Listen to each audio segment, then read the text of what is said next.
Le 14 mai 2022 au matin, une femme âgée de 48 ans, domiciliée à Saint-Saëns dans la Seine-Maritime, se présentait à la gendarmerie de Dieppe en déclarant vouloir dénoncer un meurtre qui aurait été commis 2 mois plus tôt, début mars, par son ex-compagnon.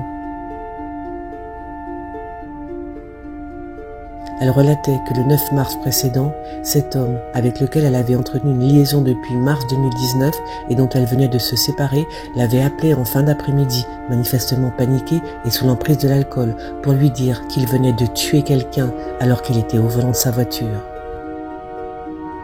Le suspect avait fait les mêmes confidences à l'une de ses amies.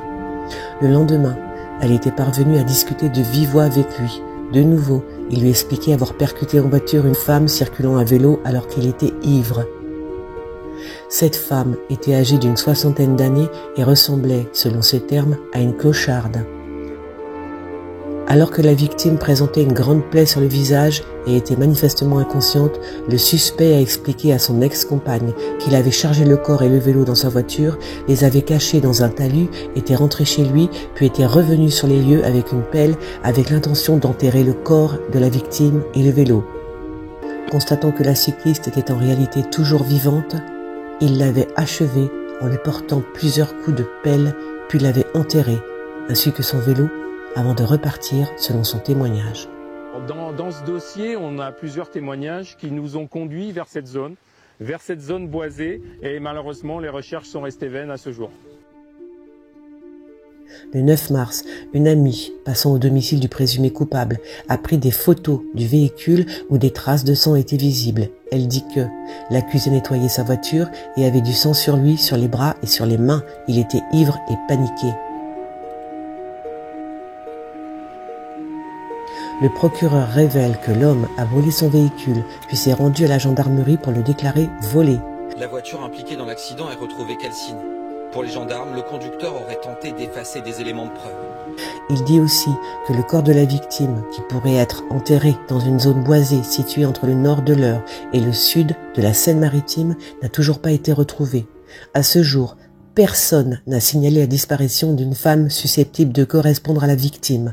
La gendarmerie nationale et la justice lancent un appel à témoins pour tenter d'identifier une cycliste victime d'un meurtre après une collision survenue avec un véhicule Audi A4 de couleur noire immatriculé en Pologne.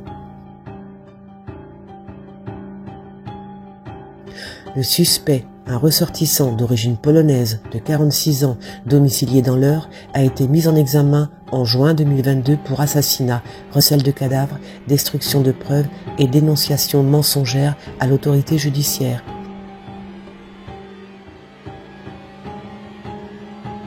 Il a également été placé en détention provisoire. Depuis, le corps de la cycliste n'a pas été identifié, est introuvable. Confronté aux nombreuses preuves, le suspect a nié l'homicide. Mon client conteste vivement et formellement avoir donné la mort à quelqu'un. C'était un stratagème pour récupérer une compagne.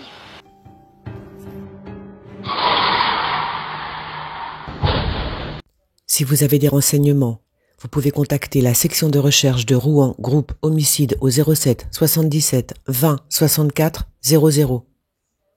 Mais je me pose une question. Est-ce que le suspect aurait pu inventer toute cette histoire ?